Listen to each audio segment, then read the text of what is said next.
매출을 끝내서 이제 매입으로 갈 건데요.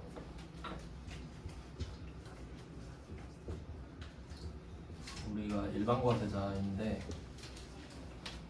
매출 쪽이랑 매입 쪽을 비교를 해보면 매출 같은 경우는 1,000원짜리 물건을 팔았다고 했을 때 이 물건을 공급했다는 사실 자체가 100원을 내야 될 의무를 만들어요. 그러니까 물건을 부가가치세가 붙은 물건을 팔았다는 사실 자체로 부가세를 내야 되기 때문에 어차피 물건은 줬잖아요. 그러니까 이 물건과 무슨 증빙을 줬는지에 따라 나눠줬죠. 그래서 뭐 저번에 배웠던 거 11번 과세도 있었고 얘는 세금 계산서죠.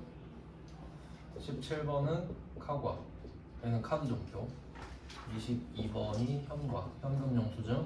아무것도 안 줘도 부가가치세 내죠. 그러니까 어차피 4개로 나눠지니까 부가세는 낼 건데 뭘 줬습니다. 이런 식으로 구분이 되는 거고. 그러니까 이쪽은 사실 그렇게 중요하지 않아요. 어렵지가 않으니까. 근데 문제는 입니다. 내가 800원짜리 물건을 샀을 때 80원을 내는데 얘를 돌려받고 싶은 거거든요. 그럼 이게 국세청 입장에서는 스탠스가 아예 다르죠. 1,000원짜리 물건을 우리가 파는 걸 봤어요. 100원 내놔. 우린 내야 되죠. 근데 얘는 880원을 주고 산 거는 알지만 얘를 돌려줄 때는 좀 약간 띠껍겠죠. 그러니까 100원을 거둘 때는 신나는데 80원을 주려고 하니까 좀 싫을 거 아니에요. 그러니까 완전 온도차가 심합니다. 그러면 이 80원을 받으려면 어떻게 해야 되는지를 볼게요. 크게 두 가지로 좀 나눌 수 있는데 얘를 우리의 목적은 얘를 환급받는 겁니다. 환급. 그러니까 이게 소비자가 880원짜리 물건을 사면 그냥 80원 내고 끝이죠. 소비자는 뭐 못 돌려받으니까. 근데 사업자가 요거를 자기 사업에 사용할 거다 라고 하면 이걸 환급해 주는 거잖아요. 근데 보통은 환급이 맞는데, 정확한 환급인데 우리가 100원을 내야 되잖아요. 100원을 내고 80원을 받는 건 별로 의미가 없으니까 그냥 80원을 덜 내게 해주세요 가 되니까 공제의 형태로 바뀐 거죠. 그러니까 이 말은 내가 매출액이 하나도 없을 수도 있잖아요. 최초에. 그러니까 내가 사업 처음 시작하면은 매출액은 없고 물건을 사기만 하죠. 막 인테리어 하고 뭐 설비 사고 그러면 그럼 그때는 환급을 받겠지. 낼 게 없으니까. 그러니까 원래는 환급인데 어차피 같은 말이죠. 그러니까 환급이랑 공제는 같은 말이에요. 근데 보통 우리가 내는 게 더 많으니까 공제라는 말을 쓰는 거죠. 그러니까 지금 우리의 미션은 매입세의 공제입니다. 맞죠? 80원 돌려받고 싶죠? 그럼 이걸 받고 싶으면 어떻게 할 거냐? 두 가지가 엔드 조건으로 돼야 돼요. 첫 번째는 이 사람 있죠? 이 가상의 사람. 이 사람이 세금 계산서를 줄 수 있어야 돼요. 세금 계산서가 발급이 가능해야 돼요.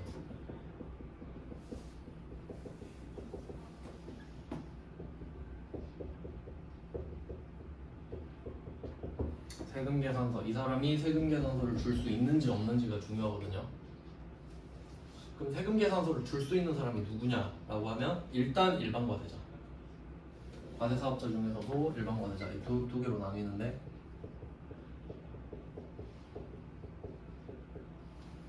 일반 과세자. 근데 또 있죠. 간이 과세자도 이걸 줄 수 있는 사람이 있었죠. 간이 과세자는 직전 연도 공급 대가가 4,800만 원 이상인데 이건 그냥 참고만 하시면 돼요.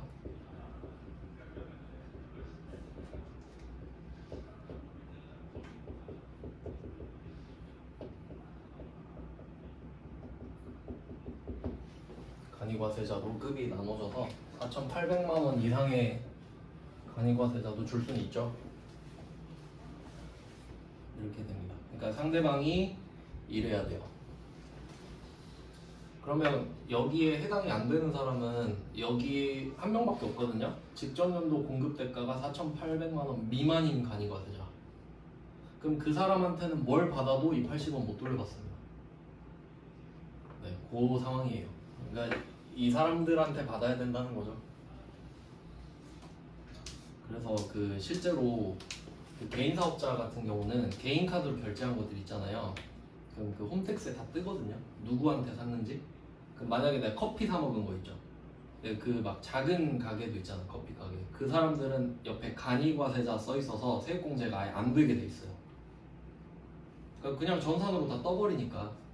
그래서 아예 못 받게 돼 있습니다. 그러니까 내가 뭐 가라로 할 수 있는 게 아니에요. 그냥 전산상으로 골라지지가 않아요.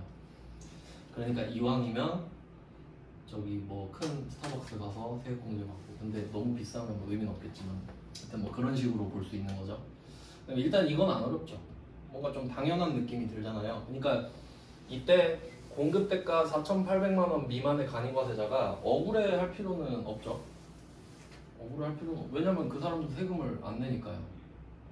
그러니까 부가세를 하나도 안 낸다 그랬어요. 4,800만 원 미만이면. 그러니까 세금 계산서 못 주는 거 정도는 감내해야지 뭐. 아니면 자기가 처음에 사업자 등록할 때 일반 과세자로 시작할 수도 있거든요. 자기가 안 한 거지 뭐. 그러니까 선택을 한 겁니다, 그거는. 일단 그렇고 이제 두 번째 거를 배울 거거든요. 첫 번째 거는 당연한 내용이고, 두 번째 거는 이제 그 사유예요. 공제받지 못할 매입세액인데, 공제받지 못할 매입세액이 아니어야겠죠? 공제받지 못할 매입세액은 말 그대로 냈는데 못 돌려받는 거거든요. 그럼 그게 아니어야겠지. 그래야 공제를 받겠죠. 그럼 왜 공제받을 매입세액이라고 안 하냐면 이게 몇 개 없으니까. 공제받지 못할 매입세액이 몇 개 없으니까. 그럼 그것만 제끼면 다 된다는 소리거든요. 그러니까 안 되는 게 적으니까 그것만 외우는 게 낫지.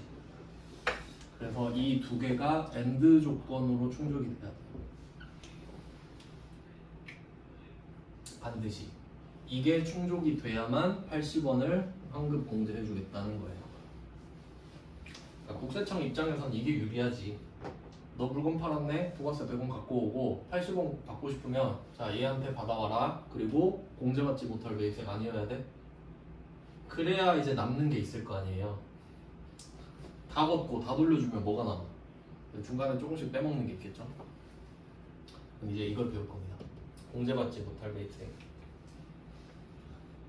네, 그럼 이거는 왜 안 해주냐면 국세청이 싫어해요. 그냥 싫대요. 그러니까 내가 일반 과세자한테 세금 계산서를 받았거든요. 근데 국세청이 나 그거 싫어, 안 해줘. 그럼 그냥 끝이에요. 그러니까 그걸 알고 있어야겠죠. 그러니까 웬만하면 거기다 돈을 안 써야 되니까요. 이제 그걸 배워볼게요. 되게 중요합니다. 불공제예요, 불공제. 그래서 저는 요거를 편의상 공제가 안 된다 해서 불공제, 그 불공제 사유라고 해요. 그러니까 공제받지 못할 매입세액이랑 매입세액 불공제 사유랑 같은 말입니다.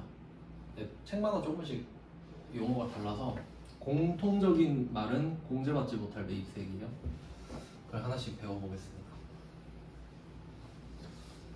일단 제가 목차를 좀 써드릴게요. 목차. 제 나름대로 기준을 정했거든요.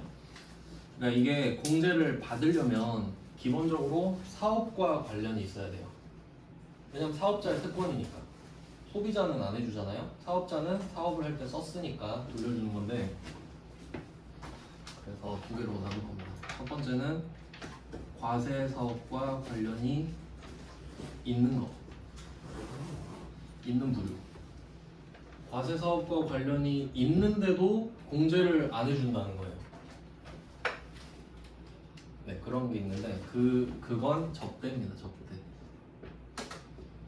이름이 접대비 및 이와 관련된 비용 뭐 이런 느낌인데 이와 유사한 비용이었던 것 같은데 이름을 정확히 외우실 필요는 없고 접대비만 기억하시면 되죠. 접대비. 과세 사업이 관련이 됐는데도 접대비는 안 해준다. 그럼 이걸 좀 맥락을 잡아볼게요. 그럼 과세 사업과 관련이 돼 있으면 해줘야 되잖아요. 아니 사업과 관련되면 해준다며. 그래서 내가 여기다 돈을 썼는데 근데 알고 보니 접대비인 거지. 그러면 국세청이 알긴 알아요. 접대를 하면 매출액이 는다는 건 당연히 알지. 지들도 봤는데요. 그러면 이거를 인정을 안 할 수는 없거든요. 하지만 장려할 수는 없잖아요. 대놓고 야 해라, 세금공제 다 해줄 테니까. 그러기엔 좀 그렇잖아요. 그리고 또 이게 입체적으로 봐야 되는 게 제가 실제 사례를 알려드릴게요. 이게 얘만 배우면 좀 약간 바보 되는 게 있어가지고 접대를 했다고 합시다. 10만 원짜리 접대를 했어요. 10만 원짜리 물건을 접대했다고 할게요.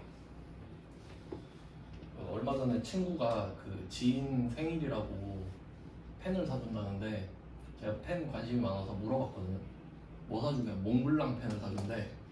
60만 원짜리를. 그런 거 사주면 접대가 되죠. 예, 그거 별로 안 좋은데. 그럼 이렇게 줬다고 합시다. 뭐 그런 펜이든 말든 이렇게 10만 원, 만 원 붙은 거. 그러면 이 만 원을 국세청 입장에서 알 길은 없어요. 사실 맞죠? 내가 이거 신용카드로 긁으면 알 길이 없잖아요. 근데 이제 국세청이 다 아는 방법이 있거든요. 그러니까 주말에 쓴 거, 집에서 먼 거, 회사에서 먼 데서 쓴 거, 뭐 그런 거 다 잡아내요. 어떻게든 잡아내거든요. 안 왔으면 아직 안 온 거예요. 그럼 어쨌든 이렇게 접대를 했어요. 그럼 내가 이거를 이실직고 했어. 그냥 안 된다라고 신고를 할 수 있거든요. 그럼 뭐 이유는 모르겠지만 안 된다고 받아들이겠죠. 그러면 우리 입장에서는 이걸 11만 원 주고 산 거잖아요. 그럼 이건 부가가치세법상으로 만 원 손해봤죠. 부가가치세법상 만 원 손해.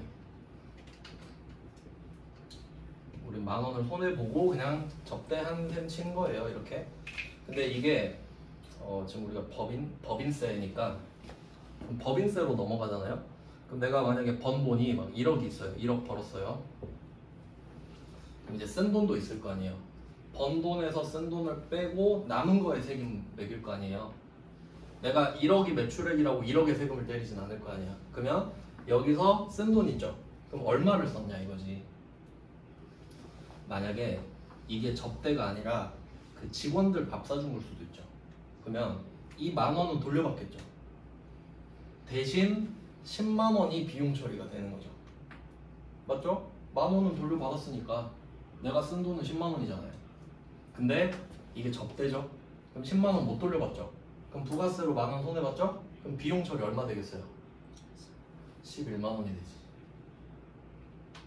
이해되죠? 너무 당연하지 않아요? 왜냐면 내가 쓴 돈이 11만 원이잖아. 이건 팩트죠. 근데 야 너 11만 원 냈지만 만 원 안 돌려줘. 비용도 10만 원 해. 이거 너무 양아치 아닌가요? 아니 증거가 11만 원이 써 있는데. 맞죠? 그러니까 이것까지 아셔야 돼요. 법인세, 소득세법까지. 네, 그러니까 그렇게 무서워하지 않는다는 소리지 결론. 네. 그리고 접대비도 또 법인세에서 되는 게 있고 그래요. 건당 만 원 이하는 되고 막 그런 거 있거든요. 그러니까 판촉물 그 싸구려 많이 주는 이유가 만 원은 돼요. 건당 만 원은. 아니 뭐 그런 것도 있고 합니다. 그럼 거기까지 알려드렸어요. 그러니까 별로 무섭지 않다. 그다음 두 번째, 과세 사업과 관련이 없어요. 그럼 얘는 얄짤없죠. 과세 사업과 관련해서 당연히 안 해줘야지. 그러니까 접대가 특이한 거 맞죠? 관련 있는데도 안 해준다 그랬으니까. 근데 또 들어보니까 납득은 되죠. 아니 부가세만 안 해준다고 아니 비용 처리 받아? 하면 예 하면 되니까. 근데 부가세만 배우면 어떻게 돼요? 세상 막 억울하고 그러죠. 근데 다른 법도 알면 부가세 못 돌려받는 건 비용 처리가 되겠군. 요 정도는 조금 되니까. 그게 진짜 중요한 거예요. 그게. 네, 그 다음에 과세 사업과 관련이 없다.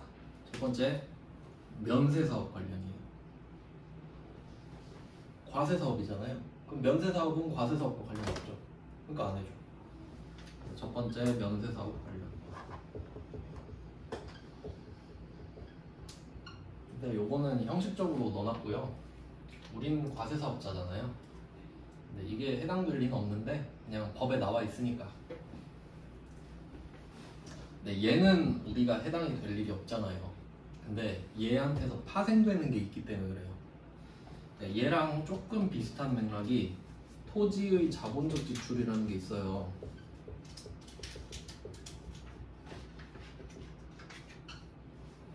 토지의 자본적 지출. 그러니까 이게 면세 사업이랑 조금 비슷하거든요.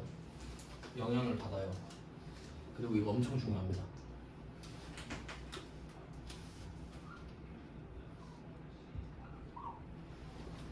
토지의 자본적 지출. 요거는 어떤 문제냐면 내가 틀렸는지 모르고 틀리는 기분 좋은 문제 이런 거예요. 그냥 보통 문제를 보면은 이거 내가 모르는 거 나왔네 이러고 틀리잖아요. 근데 얘는 내가 모르는 건지도 모르고 틀려요. 그냥 어떤 느낌인지 아시겠어요? 그냥 내가 거르지도 못하는 틀리는 문제, 엄청 어려운 문제예요. 그러니까 근데 왜 그걸 제가 아냐면 제가 블로그도 쓰고 있잖아요. 이게 조회수가 어마어마하거든요. 맨날 1등이에요 얘가. 그만큼 어렵다는 소리 아니겠어요? 맨날 와서 보고 심지어 일개 강사 불공 이렇게 검색하는 사람도 많더라. 제가 불공 검색하면은 첫 페이지 나오거든요. 그러면 이게 왜 어렵냐면 면세사업 관련을 알아야 얘를 알거든요. 근데 사람들이 면세사업 관련이 시험에 안 나오니까 이걸 제끼고 얘를 하려고 그러니까 그래. 그러니까 초등학교 졸업 안 했는데 중학교 갈 거예요 이러니까 안 되지. 그러니까 근본은 알아야죠. 시험에 안 나와도. 절대 시험충이 되시면 안 돼요. 시험에 안 나오면 안 하고 그러면 안 돼요. 그냥 원리 자체를 이해하셔야 된다. 왜 면세사업이 안 되는지부터 볼게요. 이해하셔야 돼요. 여러분이 이거 공부하는 이유는 시험에 합격하기 위해서가 아니에요. 그러니까 우리나라가 망하기 전까지는 우리나라 부가가치세법에 의해서 거래가 될 거잖아요. 맞죠? 그럼 한번 배워놓으면 계속 써먹을 거 아니에요. 자, 그러면 면세사업이 안 되는 이유. 이번에 B가 나옵니다. 면세사업자.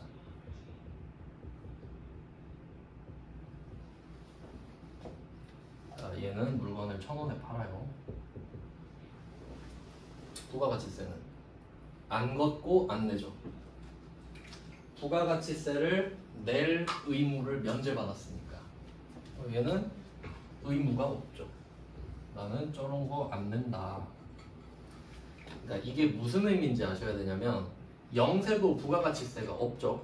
0이니까. 근데 영세율은 부가가치세가 0이 있는 거고 면세는 없는 겁니다. 그 말은 얘는 세무서에 안 갑니다. 안 내니까요. 여러분이 낼 일이 없는데 세무서 혹시 가보셨어요? 심심해가지고. 그럴 리 없지. 낼 일이 없으니까. 근데 낼 일이 있으면 가는 거잖아요. 그럼 얘는 그 뜻이에요. 가서 낼 일이 없으니까 절대 안 올 거 아니에요. 그럼 너 안 왔으니까 내가 세액공제도 안 해줘. 넌 싸가지가 없으니까 안 해줘. 이런 느낌이죠. 그러면 얘가 물건을 800원짜리를 살 때 얘도 880원에 사야죠. 물건을. 상대 봐가면서 부가세 걷고 안 걷고가 아니잖아요. 그럼 얘도 이걸 돌려받고 싶거든요. 근데 내라고 할 때는 안 내놓고, 물론 내지 말라고 했습니다만, 근데 가가지고 괜히 뻘쭘하게 저 80원 주시면 안 돼요? 그러면 야, 넌 의무가 없는데 왜 권리를 챙기려고 하지? 이런 느낌 아니겠어요? 너 의무 없으니까 권리도 가지면 안 되지. 80원은 네가 알아서 해. 이렇게 외면당하는 겁니다. 이해되세요? 안 어렵죠 이거? 그럼 면세사업자가 불쌍한가요? 그건 또 아니야. 뭐 당연한 것 같기도 하고. 그러면 그래서 제가 말씀드렸잖아요. 면세사업자 불쌍할 필요 없다. 그러면 이 사람 80원 못 돌려받는데? 그럼 이거 수익과 비용의 관점으로 보시면은 수익이 1,000원, 비용이 880원 되죠. 만약에 이 B가 일반과세자였다면, 아까 A였다면 얘는 200원을 벌었을 텐데 얘는 120원을 번 거죠. 얘가 어떻게 한다 했죠? 가격을 올린다 그랬지. 지가 알아서 하겠죠. 그러니까 우리가 불쌍할 필요는 없고 우린 구조만 알면 돼요. 그냥 이런 구조상 안 돌려주는구나. 그럼 뭐 지가 가격을 올리든가 말든가 그건 자기 사정이고요. 우리가 관여할 건 없죠. 그럼 이거 이해하셨죠? 자, 클리어 했습니다. 여기서 포인트는 면세 사업이네요. 면세 사업은 어떤 느낌이냐면 내가 맨날 파는 물건이 면세 물건인 거예요. 내가 야채 가게를 운영해요. 그럼 맨날 야채 팔 거 아니에요. 그럼 야채를 맨날 파니까 이게 면세 사업이 되는 거지. 면세 물건을 직업으로 맨날 파니까. 이거 이해되셨죠? 그러니까 면세 사업은 면세 물건을 맨날 파는 거예요. 근데 우린 과세 사업자죠. 자, 이제 다시 바뀌어요 상황이. 과세 사업자입니다. A로 다시 바뀌어요. A로 돌아왔어요. 일반 과세자입니다. 그럼 우리가 면세 사업을 할 수는 없어요. 우린 과세 사업을 하고 있으니까요. 근데 면세 물건을 팔 수는 있지. 맞죠? 면세 물건을 사서 면세 물건을 팔 수는 있잖아요. 어쩌다가. 그럼 내가 면세 물건을 사와볼게요. 800원에. 부가세가 면제돼 있죠. 안 내겠죠? 그리고 이 물건을 팔았어요. 나도 안 걷죠. 면세 물건이니까. 안 어렵죠? 얘는 면세 물건이에요. 자, 그럼 여기 토지 나왔죠? 토지가 면세 물건입니다.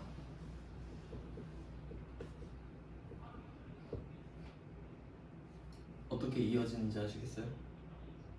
면세 사업을 이해를 했어. 면세 사업은 면세 물건을 맨날 파는 거. 근데 토지는 면세 물건이거든요. 근데 이건 우리도 사다가 팔 수 있지. 과세 사업자도. 그러니까 요거를 연결을 시킬 수 있느냐거든요. 그리고 여기서 토지는 세법상으로 말하는 토지거든요. 개정 과목 아니에요. 부가가치 세법상에서 토지라는 말이 나온 거예요. 그러니까 우리 개정 과목 배운 토지 있잖아요. 그거 아니라고. 이건 그냥 땅. 뜻이 땅. 목적 상관없습니다. 목적 상관없습니다. 이게 그 세법이랑 회계를 같이 하는 순간 멘붕이 오는 거거든요. 하지만 근데 그건 팩트죠. 모든 건 같이 일어나고 있는데 이제 이거 개념 잡는 법을 좀 알려드리면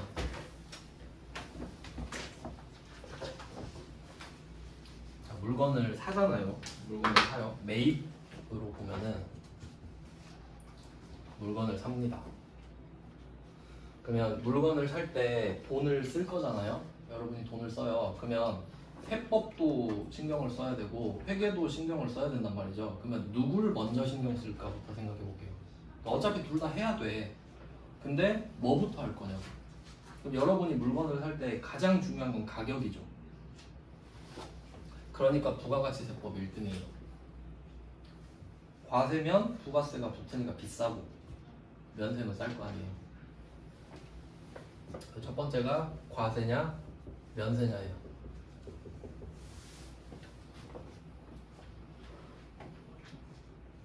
일리가 있죠? 10만원짜리 물건을 살 건데 그게 과세 물건이면 11만원 주고 사야 되고 10만원짜리가 면세면 10만원 주고 사면 끝나거든요. 그럼 만원이 차이가 나버리잖아요. 그럼 일단 그게 제일 중요하지. 자, 그러면 면세는 부가세를 안 낸 거잖아요. 그럼 얘는 여기서 끝입니다. 그 뒤에 뭐 돌려주세요 마세요 할 필요 없죠. 안 냈으니까. 그러면 과세는 어때요? 부가세를 냈죠. 그럼 이제 돌려받고 싶은 거지. 자, 그럼 돌려주세요 하면 공제, 안 돌려준다 하면 불공제. 이렇게 되는 겁니다. 이해되시죠? 그러니까 부가세를 내야만 돌려받을지 안 돌려받는지를 궁금해한다 이거죠. 그러니까 면세 물건 샀다 그럼 끝인 거지. 이게 첫 번째인 거예요. 요걸 먼저 따져야 돼요. 자, 그럼 이게 다 결정이 됐겠죠? 그럼 우린 지금 이거 배우는 거예요. 부가세를 냈지만 못 돌려받는 경우를 배우고 있어요. 그럼 이게 다 결정이 됐단 말이죠. 가격이랑 못 돌려받는 것까지. 그럼 이제 두 번째로 할 게 뭐냐? 이제 회계로 넘어가는 거야. 그 돈을 왜 썼니? 이제 물어보는 거지. 그러니까 부가세를 못 돌려받는 건 알겠어. 그럼 왜 쓴 거야? 적대비? 아, 알았어. 그럼 적대비라고 써. 이런 느낌이죠. 이게 회계. 그러니까 물건 살 때는 1번이 부가가치세, 2번이 회계. 그러니까 목적을 나타내잖아요.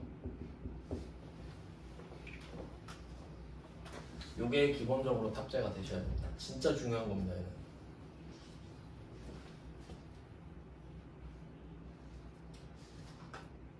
네, 그럼 한번 예를 들어보면 그 아까 10만원 만원 했잖아요. 10만원 만원 이 물건을 샀어요. 10만원 만원. 그럼 부가세 낸 거죠. 매입 과세입니다. 네, 이게 접대인 거지. 그럼 접대는 불공제로 빠지죠. 그러면 10,000원을 못 돌려받는 걸로 종결이 되고 우린 11만 원을 쓴 게 되고 그 11만 원이 적대비. 맞죠?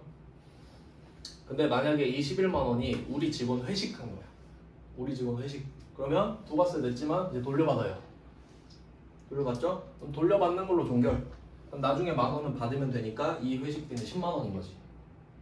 그럼 그 10만 원을 어디다 썼니? 하니까 직원들 복지요 하면 복리후생비. 무조건 이겁니다. 이 절차대로 하셔야 돼요. 기분 따라 막 왔다 갔다 하지 말고. 그러니까 이걸 땅에다 대입해 보잖아요. 그러면 땅은 면세인 거예요, 그냥. 내가 땅을 샀다 그럼 면세죠? 그럼 부가세 이야기 할 거 없네. 끝. 이해되셨죠? 근데 그 땅의 목적이 공장을 지으려고 하는 걸 수도 있고 투기용일 수도 있잖아요. 그럼 그 이후에 토지냐 투자부동산이냐 이름을 지어주는 거고. 아시겠죠? 그러니까 여기서 그 토지가 그 토지예요? 아니에요. 이건 그냥 땅이에요. 그냥 땅을 말하는 거라고. 네, 그런 내용입니다.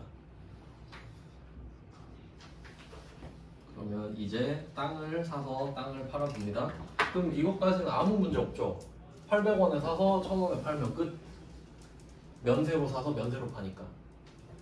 면세 물건을 과세로 팔면 안 되죠. 그럼 소비자가 불쌍하기 때문에. 자, 근데 여기다가 얹어야 돼요. 토지의 자본적 지출이죠.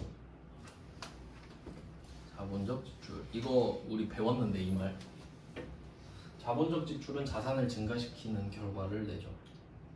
그러니까 여기서 이 자본적 지출은 어떻게 해석하시면 되냐면 이게 두루뭉술해서 힘든 거거든요. 제 나름대로 정의를 해봤는데 얘는 회계적으로 금액을 증가시키는 경우를 말을 해요. 회계상 금액을 증가시키는 거예요. 그럼 여기서 제가 왜 굳이 회계상 금액을 증가시킨다고 하냐면 우리가 일상적으로 살다 보면 시세라는 말에 익숙하죠. 시세, 지금 시세가 얼마야, 요새 시세 얼마지 이런 말 쓰잖아요. 그거랑 상관이 없다는 소리예요. 시세가 나오려면 평가라는 말이 나와야 돼요. 근데 우리가 그런 걸 하진 않고요. 그냥 내가 땅을 샀거든요. 네, 땅한테 원하는 게 있을 거 아니에요. 땅한테 바라는 게 있는데 그 상태가 될 때까지 쓴 돈을 다 더한다는 소리예요. 그냥 회계상으로. 그냥 그 의미예요. 그러니까 예를 들면 내가 땅을 샀어요. 땅을 내가 주머니에 갖고 올 수는 없잖아요. 땅은 가만히 있고 어떻게 내 건 거 표시하고 싶은데 그래서 등기부 등본에다가 이름 바꾸죠. 그냥 등기상으로. 그러면 그걸 하려면 취득세를 내야 돼. 그럼 내가 가서 취득세 내고 취득세 증명서 가지고 등기 치고 그럼 그 돈이 들잖아요. 내 명의로 바꾸고 싶으니까. 그럼 그 돈들이 자본적 지출이지. 회계상 금액을 증가시키죠. 그러니까 취득 부대 비용이지. 회계상 말로 바꾸면. 아시겠죠? 그러니까 지금 우리 부가가치세법을 배우고 있잖아요. 그러니까 회계에서 배운 말이랑 용어가 다른 거라고요. 하지만 개념이 똑같을 수는 있잖아. 그러니까 인사말은 그 인사라는 뜻은 같은데 나라마다 그냥 언어가 다르듯이 뭐 그런 느낌으로. 그럼 여기서 취득세를 한번 넣어볼게요. 취득세 자체는 세금이기 때문에 부가세가 없거든요. 근데 문제는 내가 그 등기를 칠 줄 모른다. 등기를 쳐야 되게 되는데 그럼 보통 법무사한테 가요. 그럼 법무사가 취득세도 내주고 다 해주거든요. 그러면 그 사람한테 제공하는 서비스 비용이 있잖아요. 그겁니다. 그럼 그 서비스 비용이 뭐 한 100원이라 해볼게요. 100원. 그럼 부가세 10원 들겠죠? 자, 이렇게 된 거예요. 그럼 법무사한테 가서 100원 내고 부가세 10원 내고 세금 계산서까지 받았어요. 준비 완벽해요. 그래서 세무서 가서 자 10원 돌려주세요 한 거죠. 그럼 이거 어디다 쓴 거야? 그러니까 아 저 땅 샀는데 땅 그 등기 쳤어요. 가 이래요. 이유가 뭐냐? 아, 왜 안 해줘요? 하니까 너가 땅을 팔진 않았어요. 이것만 보세요. 땅을 지금 샀죠. 그럼 땅을 800원에 사서 1000원에 팔 수도 있잖아요. 네, 그래 봤자 얘가 부가세를 걷어서 국세청한테 주나요? 안 주죠. 그럼 국세청 바로 머리 돌아가죠. 그럼 네가 이 땅을 팔아봤자 나한테 부가세 안 주겠네. 근데 이 땅을 네 걸로 만드는데 부가세를 쓴 걸 돌려달라고? 내가 왜? 이러겠지. 그러지 않겠어요? 아니 왜 내가 그래야 되지 이럴 거 아니에요. 그럼 만약에 그 건물이라 쳐봐요. 건물을 800원에 샀어요. 그럼 부가세 80원을 내겠죠. 그럼 이 80원 돌려받고 이거 등기 칠 때 100원 또 들 수 있죠. 그럼 이제 또 물어봐. 너 뭐야 이거 어디다 쓴 거야? 하니까 저 건물 샀어요. 그럼 국세청 머릿속으로 그럼 얘가 이 건물을 1,000원에 팔면 100원을 걷어서 나한테 주겠네? 생각을 하겠죠. 그럼 어떻게 잘 보여야 되지? 야 그 10원 내가 빨리 돌려줄게. 이해되세요? 그냥 제가 지어낸 얘기긴 한데 그럴싸하지 않습니까? 전 이렇게 해야 이해가 되거든요. 그렇다고 생각하시면 돼요. 그러면 여기에 들어온 애들 있죠? 여기에 들어오는 애들 있죠? 다 부가세 안 돌려주지. 이해되셨죠? 지금 포맷을 잡아놨잖아.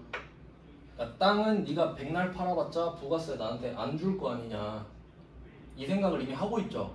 그럼 네가 얼마를 쓰고 부가세를 얼마를 내든 나는 쌩까겠다. 안 돌려준다. 네 알아서 해라. 그러니까 건물일 때랑 토지일 때랑 생각해 보시면 돼요. 그러니까 건물은 기대를 할 만하잖아요. 팔면 부가세를 주니까. 토지는 얘가 1억에 팔아도 800원에 사서 1억에 팔아도 부가세 하나 안 갖다 주죠. 그러니까 안 빼주겠다고. 나도 장사가 안 된다. 그런 내용이에요. 그러니까 이게 이거예요. 아시겠죠?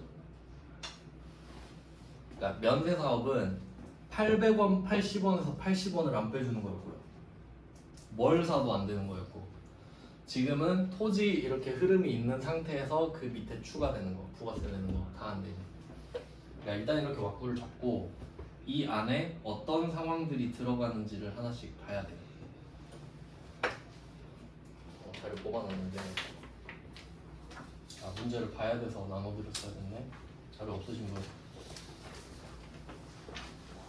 있어요? 없으신 분?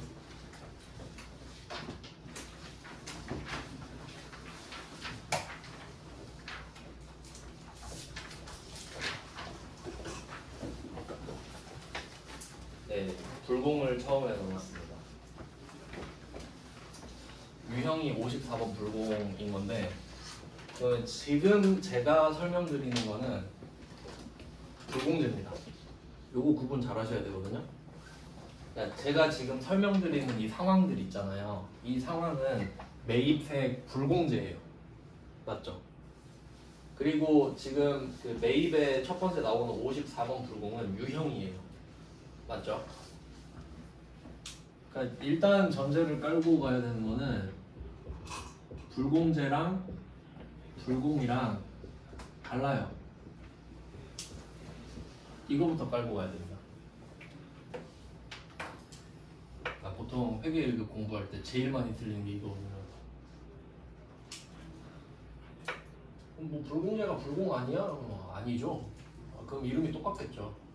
그럼 54번 불공제 이렇게 해놨겠지. 하여튼 그래도 달라요. 그러면 어떤 내용인지를 좀 볼게요. 그럼 54번 불공이 성립되려면 우리 앞에서 매출 쪽은 11번 과세를 먼저 배웠죠. 그러면 매입도 이론상 51번 과세를 먼저 배워야 되는 게 맞거든요. 맞죠? 이론상. 네, 왜 그렇게 안 하냐면 일단 이 불공제 상황을 깔아놓고 이번엔 세금계산서를 한번 받아볼게요. 세금계산서를 수취했다.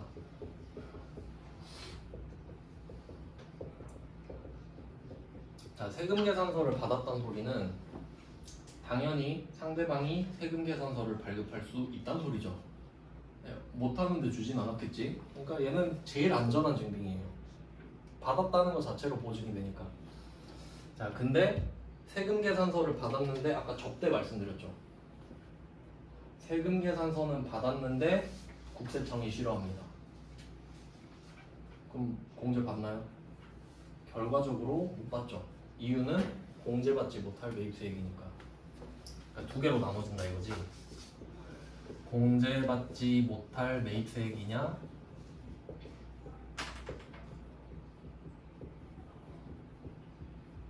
아니냐 이렇게만 나누면 돼요. 공제받지 못할 매입세액이 맞느냐 아니냐 이렇게만 보시면 되는데, 그러면 사실 앞이 중요한가요? 뒤가 중요한가요? 뒤가 중요하지. 이걸 결정하는데 받냐 못 받냐. 못 받냐 받냐죠. 그럼 공제받지 못할 매입세액이면 국세청이 싫어한다는 소리죠. 그럼 어쨌든 결과적으로 못 받죠. 그럼 얘는 불공제입니다. 불공제. 이 못 받는 상황 자체가. 근데 여기서 세금 계산서를 받았잖아요. 그럼 불공이에요. 54번 불공. 그러니까 부가가치세를 못 돌려받는 상황 자체가 더 큰 거잖아요. 부가세를 못 돌려받는다. 근데 세금 계산서를 받긴 받았네. 그럼 54번 불공이거든요. 이거를 그림으로 그려드릴게요. 자, 불공제 이렇게 있어요. 불공제. 네, 이 안에 54번 불공이라는 애가 들어있어요. 꽤 커요. 그럼 아닌 애들도 있겠죠. 54번 불공이 아닌데 불공제인 애들도 있겠죠. 이렇게 이해하셔야 돼요. 그러니까 둘이 똑같다고 하면 개 나가리가 돼요. 완전. 만약에 그렇게 외워버리면은 나중에 좀 힘들어지죠. 그러니까 아예 안 배운 게 낫지. 그러면 아예 안 배운 상태면 가르쳐주고 들을 거 아니에요. 근데 나는 이 두 개 똑같은 건데 이래버리면 큰일 나요 진짜. 그러면 차이가 뭐냐? 뭐겠어요? 세금 계산서 차이지. 얘는 세금 계산서를 받았다. 세금 계산서를 받았고요. 그럼 반대편에 있는 애들은 딱 단순하게 그냥 세금 계산서가 아니다고 끝이에요. 세금 계산서가 아니다. 그러면 여기에 들어가는 애들은 영수증이라고 하는데, 그리고 용어도 좀 정리를 잘 할게요. 영수증이란 말 많이 들어보셨죠? 영수증은 고유명사가 아니에요. 일반 명사입니다. 그러니까 우리가 영수증을 받았는데 그 영수증을 영수증이라 하는 게 아니라 영수증은 개념인 거예요. 물건을 받았다라는 증거라는 뜻이에요. 영수한 증거. 수령증, 수령증이 수령증. 수령 반대로 하면 영수잖아요. 그러니까 여기서 영수증은 그 영수증만 말하는 게 아니라고. 여기서 말하는 영수증은 세금 계산서 빼고 나머지 증빙을 말해요. 편의상 그렇게 말해. 왜냐면 영수증 말할 때마다 카드 전표, 현금 영수증, 간이 영수증 이럴 수가 없잖아요. 그래서 얘는 세금 계산서가 아닌 것들, 이렇게 구분이 돼요. 그러면 결론은 세금 계산서냐 아니냐로 결론이 나는 거네요. 그럼 왜 굳이 이걸로 나누냐? 세금 계산서는 중요하니까요. 중요하니까 따로 관리를 한다고. 세금 계산서를 받았다고? 어디 한번 보자. 근데 불공제 사유지? 그러면 안 돼. 한번 봐주겠다는 거예요. 근데 나머지들은 볼 필요도 없어. 안 봐. 이런 느낌이고. 한번 검토는 해줄게. 이런 느낌인데, 세금 계산서는 따로 들어가거든요. 사실 신고서에. 그래서 어쩔 수 없어요. 그러면 우리가 전표를 지금 2개 배웠는데, 이 54번 불공은 유형이잖아요. 메인 매출 전표에서. 그럼 얘는 당연히 메인 매출 전표에 쓰겠죠. 메인 매출 전표에 들어가니까 얘는 메인 매출 전표에 씁니다. 하지만 공제를 받지 못하죠. 그냥 소속만 달라지는 거예요. 공제를 받는 건 아니고. 그럼 얘네들은 일반 전표로 갑니다.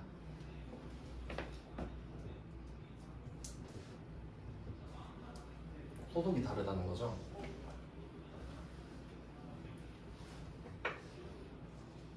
그러면 차이가 뭐냐? 이 둘의 회계 처리는 똑같습니다. 어차피 부가세를 못 돌려받기 때문에. 그러니까 메인 매출 전표에 기록을 하는 이유는 부가가치세가 구분 기재되기 때문이거든요. 내가 내는 거든 받는 거든. 그럼 얘도 부가세가 따로 적혀야 의미가 있는데 못 돌려받잖아요. 그러니까 합쳐져 버리거든요. 얘도. 그러니까 일반 전표에 썼을 때랑 똑같아요. 회계 처리가. 그러니까 결과가 같아 버리는 거지. 그럼 왜 굳이 구분을 하냐? 우리가 이 회계 프로그램을 써서 메인 매출 전표를 쓰는 이유는, 그러니까 작은 회사들은 엑셀로 정리해요. 그렇겠죠. 뭐 굳이 프로그램 쓸 필요 없을 거 아니에요. 그러면 부가세 구분기재 하겠어요? 안 하겠지. 근데 이걸 하고 싶으니까 메인 매출 전표 이거를 돈 주고 쓰는 거란 말이에요. 회계 프로그램을 1년에 한 150, 200 주고 써야 돼요. 그럼 이거를 쓰는 이유는 결산하려고, 부가가치세 신고하려고인데, 이 메인 매출 전표에 입력된 내용들은 부가가치세 신고서에 자동 반영됩니다. 이게 개꿀인 거지. 부가가치세 신고서 맞나요? 부가가치세 신고서 자동 반영돼요. 내가 엑셀로 막 가계부를 쓰고 있었어요. 그럼 홈택스 가가지고 이걸 다 옮겨 들고 해야 되지. 하나씩 보면서. 그러니까 프로그램 쓰는 거라고요. 바로 반영이 되게끔 돼 있거든요. 물론 홈택스만 쓰셔도 상관은 없는데, 그럼 장부를 따로 만들고 있어야지. 그러면 얘는 반영이 안 된다는 소리겠죠. 그러니까 이게 똑같은 적대비여도 세금 계산서로 받은 거는 여기에 들어가고요. 들어가서 안 된다고 또 적어줘야 되는 거야. 왜냐면 내가 접대를 하려고 물건을 사도 세금 계산서를 받으면 세금 계산서를 받았다는 카테고리로 묶여버리거든요. 그럼 그 중에 접대 금액을 따로 한 번 더 적어줘야 돼. 밑에다가 빼줘야 된단 말이에요. 왜냐면 세금 계산서는 중요하니까. 근데 내가 신용카드로 긁은 애들이 있을 거 아니에요. 그런 애들은 아예 신고서에 적질 않아요. 어차피 못 돌려받는데 적어서 뭐하냐 이거지. 그래서 거기서 차이가 납니다. 이거를 실제로 해보면 느낌이 온데, 여러분 안 해봤잖아요. 그러니까 최대한 좀 자세하게 설명을 드리는 건데, 네, 아예 카드 써서 접대한 거는 들어가지가 않습니다. 금액 자체가. 하지만 세금 계산서는 세금 계산서를 받은 걸로 묶여서 들어가니까 밑에서 안 된다고 또 적어줘야 되는 거야. 그래서 불공이 중요한 겁니다. 어쨌든 결과적으로는 둘 다 못 받아요. 불공제니까. 이해되셨죠? 근데 사실 우리 시험이 그 일반 전표랑 메인 매출 전표가 구분돼서 문제를 내거든요. 6문제씩. 그러면 자, 이 문제에서는 일반 전표에 입력하세요. 6문제. 자, 이 문제는 메인 매출 전표에 입력하세요. 6문제. 그걸 틀릴까요? 근데 실무에서는 누가 지시합니까? 이건 일반 전표에 적어. 이건 메인 매출 전표에 적어. 그럴 리가 없죠. 내가 구분해야 되죠. 누구한테 물어볼 거야? 내가 책임자인데. 그러니까 그 능력을 기르기 위해서 지금 알려드리는 거예요. 물론 결과도 중요하지. 부가세를 못 돌려받았다. 하지만 어떻게 기록하느냐도 중요하잖아요. 네, 뭐 그래서 자세하게 설명을 드렸습니다. 그러니까 시험에 포커스를 맞추지 말라는 거지. 시험은 정말 작은 세상이에요. 실무가 엄청 클 거 아니에요. 근데 가가지고 시험에서는 이렇게 나왔는데요. 이러면 먹혀요? 안 되지. 그러니까 실무를 대비하는 와중에 시험 자격증도 딴다라고 해야 맞죠? 네, 그게 중요하다고 생각을 해서 이렇게 알려드렸어요. 그럼 일단 차이는 아시겠죠? 불공. 세금 계산서를 받은 게 전제가 돼야 되는 거예요. 그럼 제가 54번 불공 이렇게 써놨으면 여기선 전부 다 세금 계산서를 받았다고 나오겠지. 이해되시죠? 신용카드 매출전표를 받았다 이런 문제 한 개도 없겠죠. 네, 그걸 일단 이해하시면 되고요. 네, 좀 쉬다가 다시 자세히 설명을 해드리겠습니다.